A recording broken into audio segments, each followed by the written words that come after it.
properties in Lockerbie. They were neighbors of James Whitcomb Lang. He wrote the play. Do your kids know, your family know all this tradition? Yeah, I don't know if they know it, but I know that Uncle Danny and Uncle Tony told me that Aunt Mary used to wash dishes for James Whitcomb Riley. You need to tell Kathy, because she'll I'm recording it right now. If she'll tell me again.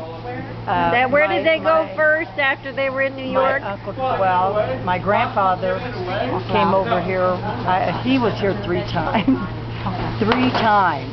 He went back and forth. And then when they finally came over, they all met in Oakmont, Pennsylvania. My father, my grandfather, and then when they came here, the Ireas, the Scrolls, Bolognas, all of them were here at the same time. My grandfather had 3 stands, 2 stands on the outside market, 2 stands on the inside market. And Pete Irea and his wife, the ones that originally owned the tavern over there, the restaurant, they worked for my grandfather. Mr. and Mrs. Sergi worked for my grandfather. My grandfather had the wholesale banana business. He died of a heart attack, 46 years old. Was his name Constantino? His name was Casaro. Casaro? Casaro. He was 46. So when he died, my uncles and aunts were too little. They didn't have anybody to take over the business.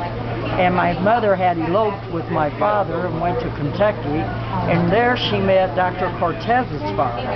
He had the first hamburger restaurant in Kentucky, and they both decided to sell and come back here because my grandma went to locate my grandfather and my father and mother so that they could help raise these kids, because they were in an orphanage.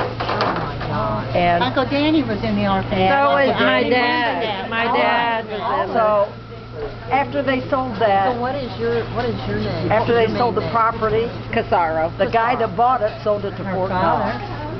Pete. Talking about her father. How about that? Pete was your father. So then when my grandfather died, the Irish... Well, who sold what to Fort Knox? Yeah, so then when my grandfather died, everybody kept the stands and themselves. But then my dad came back and he wouldn't go on the inside market. He stayed on the outside where it was cold and freezing, and my poor mother used to freeze. But my grandmother didn't even know my grandfather had the property in Lockerbie, and they lost it all because nobody paid the taxes. She had no idea what Gosh, you would have been millionaires. Right. But You got $1 million here. But see, I didn't know him because I wasn't born yet. But I'm just getting this from my uncles that they used to tell me, like Uncle Joe and Uncle Tony. And there was always an argument about what the poem was that my Uncle Tony said it was him, but Uncle Danny said it was Aunt Mary. And my dad says it was him. But Aunt Mary's the one that washed his dishes, so I do think it was Aunt Mary. It was called the Urchin at the Gate, wasn't it? But Uncle Tony didn't like him because he said he was an old drunk. Oh no! Oh yeah. But you know, that's why we have such a close affinity, because they practically lived with us. You know, my uncles did. Uncle Danny lived with us for a year, quite a few years. So did Uncle Tony. So did Uncle Joe. You people were saints. So, You were saints. I would go around probably killing everybody. Well, Don't honey, record that. I was teasing. teasing. That was a joke. We really learned a lot from our uncles, you know, and they really watched over us. Very much so. You really had a big family. Oh yeah, we did. But we were always close. So why does the cemetery say James Casaro? Well, You know that reminds my me of grandfather had a lot of aliases. Yes, I did know that. His real name was Chutarello. He went by James. He went by Paul, Vincenzo. So whichever one you were at the minute. That's who he was. I know that much, but Davey knows more about it now than I do. All right, David, what do you know about your grandfather? My grandfather. My side. Our side. Casaro. I know he had 3 wives, No, he about 30 kids. did. Oh, my great-grandfather or my grandfather? Your great-grandfather. Great-grandfather. Your Tutorel. Now, wait a minute. Tutorella. Yeah. He had 3 wives, 2 of them died. And he married the 3rd one. They had about 15 kids.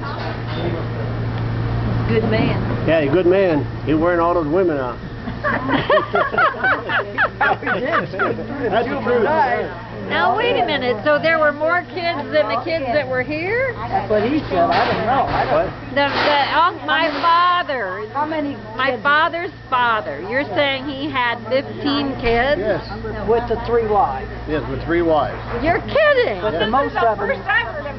But the most of them were with the ones here. Which was, No. well, how can it be? Because they already had 8. So where are all these other kids? How many kids did Mom say? That's what I'm saying. You had Uncle Frank, my mother, Victoria's 3, Aunt Mary, Uncle Danny is 5. You had Aunt Lucille and Uncle Pete. That's 7. 7. We had more kids by that. Well, I know that, but So were they all in Italy? with her, but how many were left in Italy? I mean, There had to be 8 of our kids, of your mother's kids, they were all here. Yeah. But all the rest of them were over the old country. So there was 8 over there then. If there was 15 altogether. Well, there's more than 15. I would say there's at least 15 kids. He's a wild man, He had like bananas, a bunch of That's them. why he died. Were their names are Tortorella?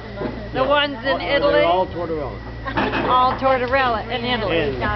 And they had Annunziata and your mother. He had one girl named Victoria that died when she was 18 months And old. I asked them that if she had a grave over in Reggio Calabria, and they didn't know what I was talking about. Well, they might. You see, Because wasn't she killed in the in those earthquake? days, they didn't record a lot of stuff. But wasn't she killed in the earthquake? No. No. They never knew what.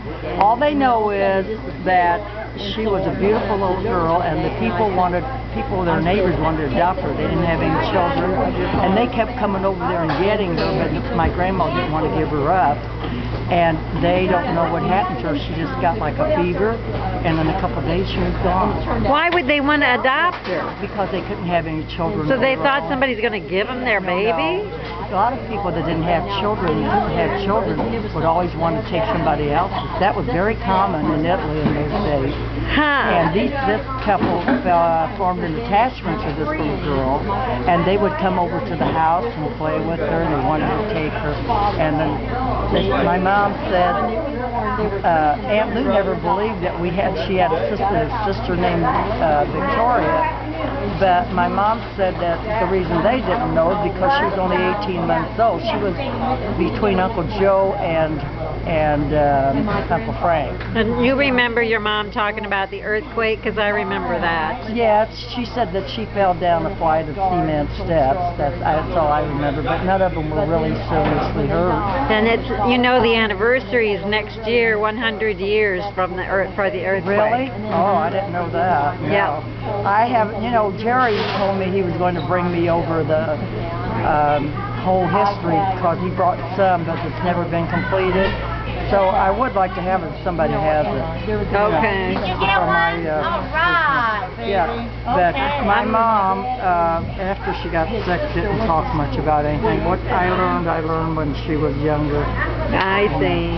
But then afterwards, she kind of didn't talk too much. She more or less was very... Okay, that was Santa Constantino Bayt.